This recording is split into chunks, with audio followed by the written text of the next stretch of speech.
أول مواجهة بين أشرف حكيمي وزوجته هبة عبوك مع الفتاة الفرنسية في المحكمة، والفتاة الفرنسية تعلن عن خبر مفرح لكل المغاربة.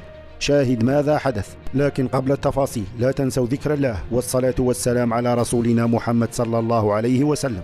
نقلت منذ قليل الإذاعة الفرنسية أن زوجة أشرف حكيمي هبة عبوك التقت مع أشرف حكيمي داخل المحكمة، وأيضا ظهرت الفتاة الفرنسية التي اتهمت أشرف حكيمي باغتصابها، وقد تواجه وجها لوجه داخل المحكمة، حيث نقلت الإذاعة الفرنسية أن هبة عبوك زوجة حكيمي كانت مستاءة جدا من أشرف حكيمي لحظة دخوله المحكمة.